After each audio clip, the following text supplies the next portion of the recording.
melakukan pemeriksaan analisa gas darah. Ya. Di mana saja lokasinya yang bisa diambil, ya, di radialis, kemudian brachialis, kemudian di femoralis, ya. Kemudian yang apa? Tujuannya apa? Tujuannya itu ada 3, ya. Yang pertama untuk menilai kebutuhan oksigen, ya. Yang kedua untuk melihat keseimbangan asam basa pada pasien. Yang ketiga evaluasi, ya, evaluasi untuk terapi oksigen yang diberikan apakah sudah sesuai atau belum. Kemudian evaluasi terhadap pemakaian alat bantu ventilator, ya. Nah, sekarang apa namanya? Pernah lihat nggak AGD itu seperti apa? Analisa gas darah hasilnya, ya. Di dalam ketika kita sudah ambil sampel, diperiksakan ke lab, kemudian keluar tuh hasilnya. Di dalam analisa gas darah tersebut ada beberapa komponen, ya. Satu yang dilihat dari sampel tersebut bisa keluar nilai pH, ya. pH ini untuk menunjukkan keseimbangan asam dan basa. pH normal itu 7,35 sampai 7,45. Kalau di bawah 7,35 berarti kondisi pasien ini asam atau basa? Asam.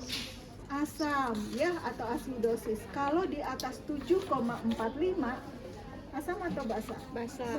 Basa, alkalosis, ya, tadi sesuai dengan tujuan.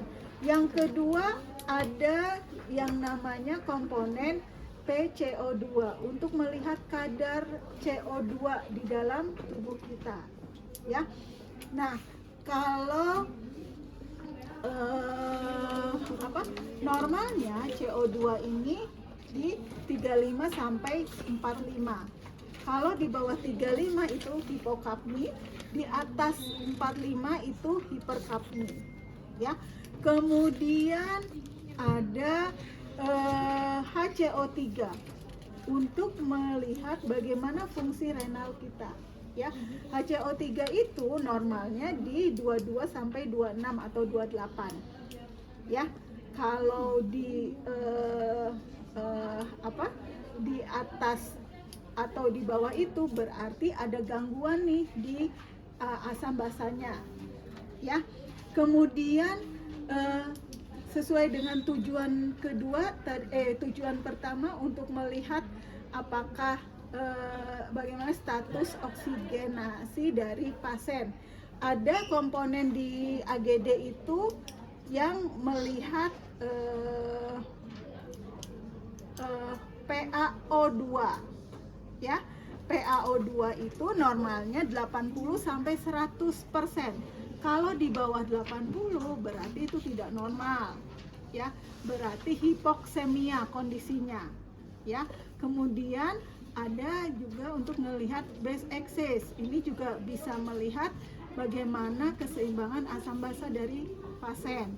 Kemudian ada juga di AGD itu memeriksa saturasi oksigen, ya. Saturasi oksigennya kalau yang normal di atas 94%, ya. Nah, itu tentang hasil dari AGD, ya, yang bisa kita lihat. Kemudian yang kita ambil ini adalah darah arteri, ya. Ada yang beda nggak kalau darah arteri sama darah vena itu? Karakternya beda nggak? Beda, ya. Arteri itu banyak mengandung oksigen, vena itu campuran, ya, 50-50 oksigen dan CO2. Sehingga dari warnanya saja, warnanya itu kalau arteri itu merahnya merah cerah, ya. Sedangkan kalau vena itu merahnya merah gelap, ya, cenderung merah kehitaman gitu, gelap, ya. Nah, kemudian seperti kita ketahui kalau arteri itu dia tekanannya lebih tinggi gitu ya, sehingga ketika beda sama vena ya, karena memang arteri kan memompakan darahnya dengan arteri itu ke sirkuler gitu ya, dipompakan dengan tekanan, dengan mempunyai tekanan, beda sama vena. Sehingga kalau darah arteri begitu kita masukkan, karena dia punya tekanan, spetnya ini sendiri ke atas sendiri ya. Tetapi kalau vena, ketika kita masukkan kita harus mengaspirasi ya biar dapat, kalau arteri enggak ya. Nah, karena tekanannya tinggi arteri, maka yang harus diperhatikan adalah ketika Anda melakukan AGD ya, mengambil sampel darah untuk pemeriksaan AGD, maka di akhirnya harus didep dengan lama, ditekan lama, minimal 10 menit ya. Karena apa? Karena takutnya, karena tekanannya tinggi teh ya, dia kalau didep sebentar kita nggak ada di situ, dia keluar lagi, apalagi kalau di femoral ya. Nah, itu tentang AGD-nya sendiri ya. Kemudian untuk alatnya ada yang manual pakai sepet biasa ya. Berarti kalau manual seperti ini kita harus membawa heparin ya. Heparin ini antikoagulan ya. Tetapi ada juga yang sudah include ya, yang sekarang itu ada sepet khusus buat AGD ya. Nih, ini sepet khusus buat AGD ya, sehingga dia tidak perlu memakai heparin ya, nggak usah pakai heparin karena sudah ada di sini ya. Kemudian ini juga disertai dengan penutup. Penutupnya kapan? Sesudah diambil darahnya ya, kita bisa tutup, kemudian dibawa ke laboratoriumnya seperti ini ya, nggak usah dipindahin ke tabung. Atau ini sudah disertai dengan karet ya untuk ujungnya ya. Oke.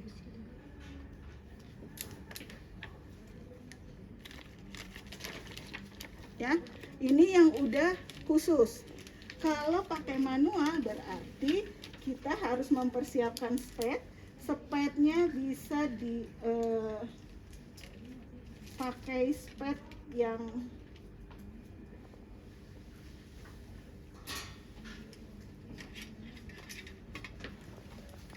bisa pakai spet yang 1 cc, terutama untuk di radialis ya.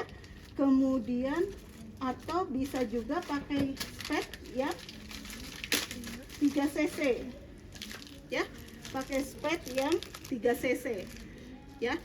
Nah, sesudah kemudian yang harus disiapkan adalah needle. Needle-nya ini untuk apa? Untuk ganti. Ini nanti kan masuk ngambil heparin ya. Jangan sampai yang sudah masuk ke karet heparin kita masukkan lagi ke pasien, sakit nanti pasiennya, jadi nggak tajam. Jadi kita siapkan needle ya. Kemudian tadi ya,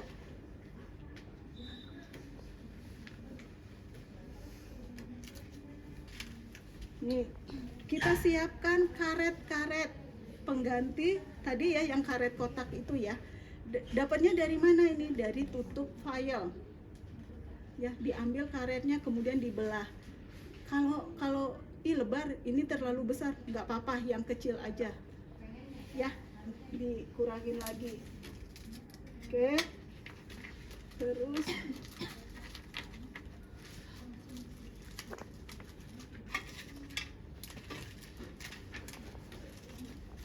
ya, jangan lupa kapas kasa. Nanti untuk nutup bagian akhirnya dengan plester, ya.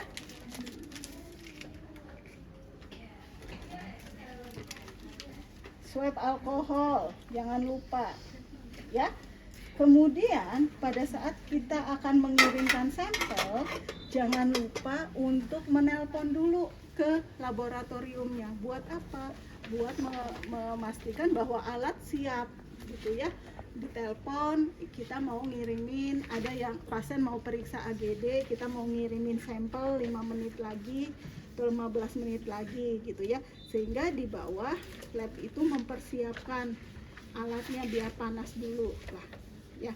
Nah, kemudian jangan lupa untuk permintaan pemeriksaannya disertai dengan suhu pasien pada saat itu, dan kalau pakai ventilator pakai FiO2, ya.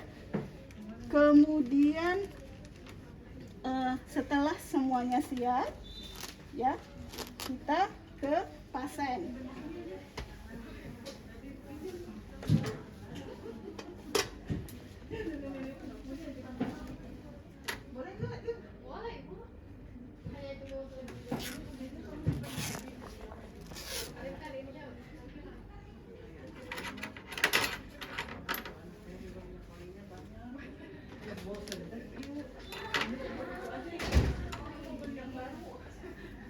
Ya.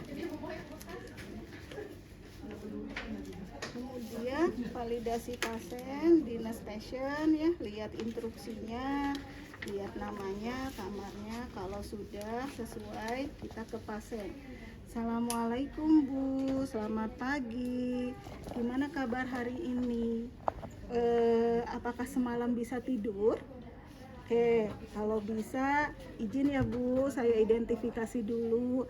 Boleh disebutkan nama dan tanggal lahirnya? Ya. Oh, namanya Bu Dina. Ya, Bu Dina. Baik, Bu Dina, perkenalkan, nama saya perawat Evi. Saya yang berdinas pagi hari ini. Kebetulan hari ini ada rencana untuk pemeriksaan AGD. AGD itu analisa gas darah. Karena ternyata ibu semalam ada keluhan sesak, ya. Indikasinya memang untuk pasien sesak biasanya awalnya, ya. Jadi pemeriksaannya ibu nanti akan diambil darah, tapi darahnya nggak seperti biasa yang diambil Bu di vena, ya. Diambilnya di arteri. Lokasinya nanti diradialis dulu di bawah, ya Bu, ya. Nih di tangan sini, ya. Nanti saya lihat dulu apakah bisa diambil di sini. Kalau bisa nanti diambilnya di sini, ya. Itu Bu tujuannya untuk melihat kadar oksigen ibu yang ada di dalam darah, ya. Baik, bagaimana Bu, apakah ibu setuju dengan tindakannya? Kalau setuju, ada yang mau ditanyakan? Baik, kalau tidak ada ditanyakan, kita mulai ya Bu, ya. Saya akan menyiapkan dulu peralatannya, ya. Sesudah itu kemudian tirai ditutup, ya. Pencahayaan yang bagus, suhu yang bagus, ya. Posisi nyaman. Ibu nyaman seperti ini? Baik, kalau nyaman, saya siapkan dulu sebentar ya Bu, ya. Oke. Kemudian kita akan menyiapkan alat-alatnya, ya. Tadi karena pakai manual, berarti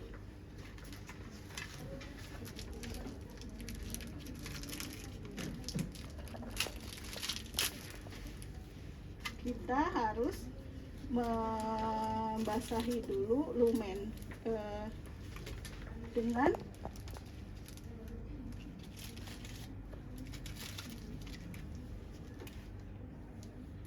ya, oke, heparin, ya. Ya, nggak usah banyak-banyak, tinggal dibasahin, kemudian dibawa ke bawah, kemudian ke ataskan lagi, dibuang lagi, ya. Sisakan dikit, ya.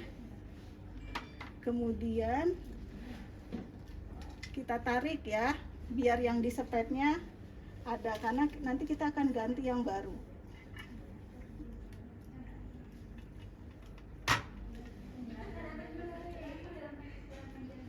Ya. Kemudian ini kita ganti dengan yang baru yang akan ditusukkan ke pasien ya.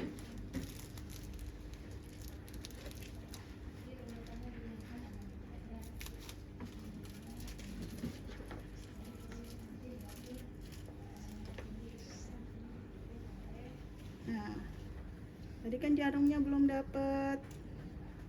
Yang sisa-sisa dari jarum sebelumnya kita ke jarum ya. Oke, sesudah itu kita bawa es batu di dalam klip obat ya. Ya, es batunya banyak biar menjaga suhu yang tadi darahnya ya tetap dingin. Oke, sesudah itu baru kita ke pasien ya. Udah di pasien ini baru kita akan melakukan tindakan. Kita mulai ya. Oke, jangan lupa alat, kemudian dekatkan alat ya. Boleh misal di sini juga boleh gitu ya. Kalau riweh ya.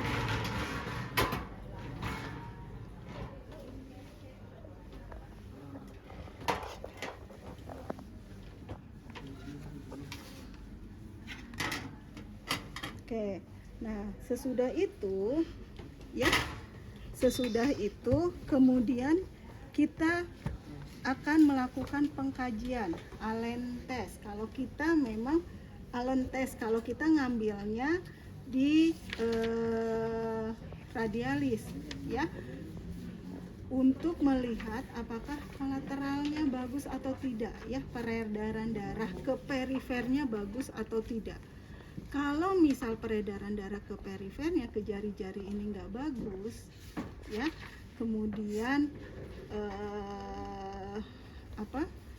kita melakukan tusukan, ternyata ada sel yang lepas gitu ya, karena tusukannya terlalu lama, mencari akses susah gitu ya, maka yang terjadi adalah akan ada penyumbatan ya. Kalau penyumbatan berarti oksigenasi ke perifernya ini nggak baik ya, sehingga bisa jadi nekrosis, bahkan sampai di amputasi ya.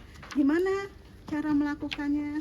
Sebentar ya Bu, kita lakukan tes dulu apakah aliran darah ke ujung bagus atau tidak ya. Nah, caranya dengan menekan arteri radialis dan ulna ya. Tekan 2 dengan agak kuat, lihat ke jari-jarinya ya. Ketika misal pucat ya, pucat karena ini kan aliran darahnya disumbat, kemudian kita buka ya. Begitu buka langsung nggak seret memerah gitu ya. Kalau misal langsung kayak CRT ya, kalau memang bisa langsung berarti kondisinya baik, dan itu bisa dilakukan tindakan untuk AGD di radialis ya. Oke ya, sesudah itu kita desinfektan ya, kemudian kita raba ya, kita raba nadinya ya. Nah, nanti peletakannya terserah kalian ya. Mau misal kita ngebayangin, karena arteri itu nggak kelihatan, kita mau ngebayangin saya pingin di tengah gitu ininya, teraba nadinya ya, berarti di tengah. Kalau misal di ujung berarti di ujungin gitu ya. Ini untuk indikator kita mau masuknya kemana gitu kan, karena nggak ada, beda sama vena. Kalau vena mah kan kelihatan ya, pembuluh darah vena, arteri enggak di dalam, jadi pakainya pakai feeling so good ya. Misal ini, oh ada nih di tengah-tengah sini, oke ya. Sesudah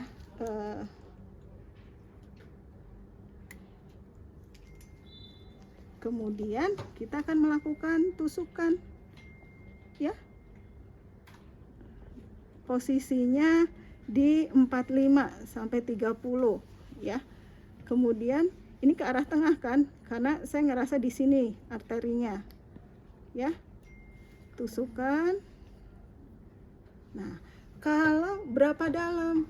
Ya sampai ke arteri aja. Kalau di sini berarti nggak akan dalam-dalam ya. Nah, kalau misal begitu nusuk dimasukin dikit, kemudian dia ada seperti darah ya di ujungnya nih, di ujung needle darahnya tuh kayak gini-gini. Kalau arteri tuh kelihatan ininya, denyutnya gitu ya. Nah, kalau dia berdenyut gini ya, kalau misal nggak naik, harusnya dia naik ke atas sendiri nih si flangernya ya. Tapi kalau nggak naik, kita stimulus dikit, kita tarik dikit ya.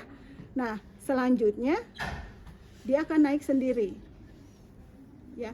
Nah, itu yang membedakan juga ya, apakah yang kita ambil sampelnya betul arteri atau vena ya.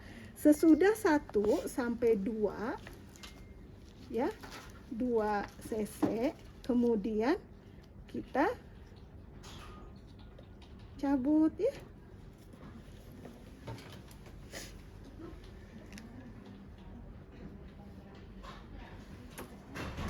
Nih ya, ditusukkan ke ujung, kemudian ditekuk ya. Kemudian kita masukkan ke, sambil ini tetap dipegang. Kalau ini kita melakukannya sendiri ya.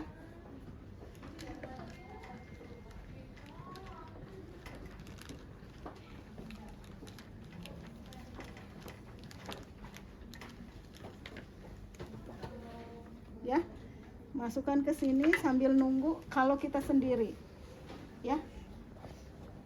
Nah, sesudah 10 menit kita cek, oh sudah nggak ada, berarti bisa kita tutup ya.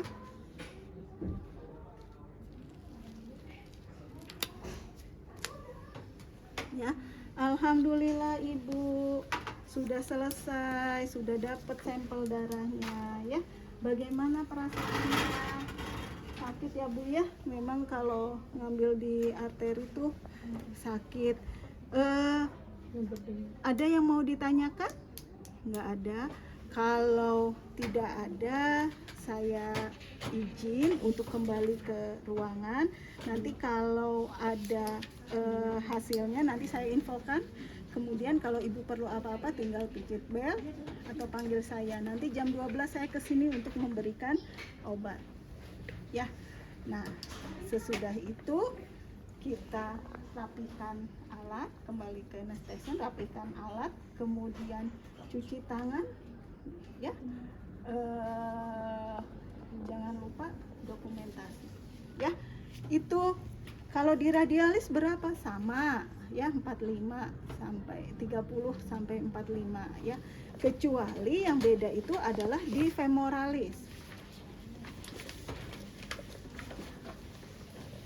Oke, di femoral ya. Kalau di femoral berarti kan pembuluh darahnya seperti ini ya. Kan dari ke arah jantung kan? Berarti dia diletakkan di antara tangan kita. Ya. Oh, adanya di tengah-tengah sini kira-kira gitu ya. Maka kita nusuknya di situ. Dan nusuknya adalah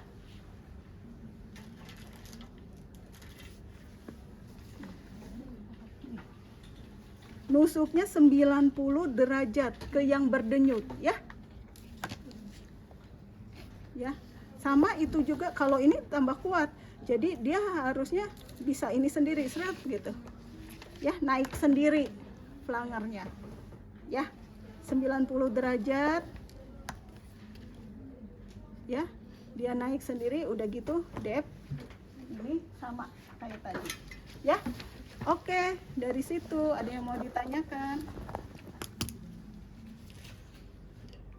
Ini kalau yang pakai suntikan yang udah itu mah langsung aja.